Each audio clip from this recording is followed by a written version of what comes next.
Welcome to another episode of Ask an Advisor. Today I'm joined by Beck Poynton, Senior Financial Advisor at FMD Financial, and we've asked Beck to join us to talk a little bit about aged care advice, particularly unpacking the value of aged care advice. Welcome, Beck. Thank you. Good to be here. So Beck, maybe we'll start with the basics.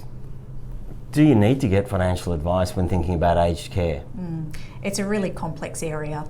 There's a lot of specialised knowledge involved, and unless you have a legal or a financial background, a lot of people will actually really struggle and perhaps get themselves into trouble and make expensive mistakes. Mistakes can cost thousands of dollars. And also when you're dealing with Centrelink, Department of Health and Ageing, no one wants to get on the wrong side of those organisations. So by having an advisor on your side, we can make sure that we provide the right information at the right time and also just help you through the journey because it is complex, it's stressful and overwhelming, especially if you're working full-time as well. But certainly there is a cost of seeking financial advice, and so you're suggesting that it's very difficult to do it yourself?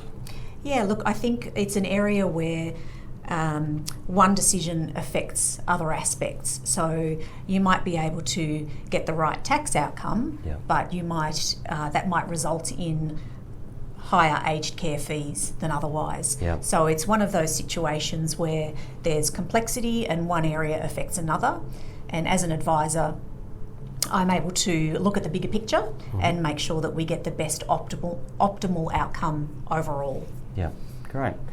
And so you look at the scenarios, you work out what the optimal approach is. What are some of the other benefits of the advice, not just the financial perhaps? Yeah, we can liaise with the aged care facility and if you haven't done this before, you don't know the questions to ask and the right people to ask the questions of.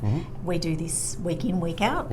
And apart from having personal experience myself of mum and my mother-in-law going into care, I know who to ask and where to get the right response from. So we can be on the journey with you, if you like, through a really stressful and complex process. Yeah, and I wanted to pick up on that stress because it's not just stress. Usually there's more than one sibling involved. There's family complexity. What role do you play in helping with that? Yeah, we're the objective party. We can deal with siblings who might have different opinions or approaches and help to avoid conflict because it is a stressful time for the family.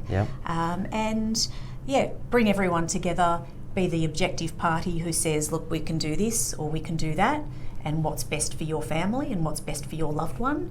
So in itself, I think that's a really important value that we can provide.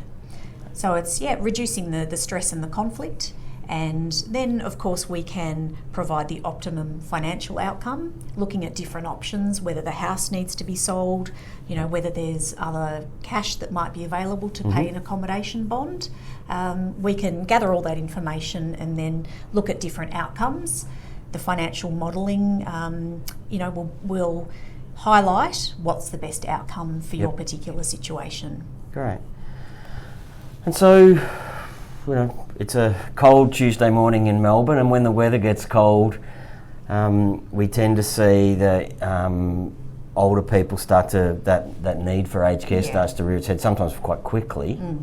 What should a family member be doing if they're thinking about aged care for a parent or perhaps a partner at the moment? Yeah, it's one of those areas where it's never too early to start thinking about it and to seek advice. So, if you see that that's going to be in your future or in your partner or parent's future, it's the perfect opportunity to reach out, give us a ring, and we can start to talk through what are the things you need to think about. Financial advice for aged care is one of those areas that the earlier you look at it, that gives you the best range of options and you will get to an optimal outcome. It also takes the pressure off because decisions don't have to be made so quickly all of a sudden if you've done some planning in advance. So just give us a ring and we're happy to have a chat.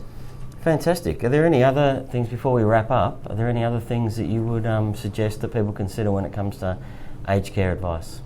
Yeah, look, I think that we also have the access to strategies and products that a usual person might not have the knowledge or access to. So we can provide that opportunity, which allows us to get the best outcome for Centrelink, for aged care fees, for making sure that the value of the estate is maximised for the aged care recipient. Yeah, fantastic.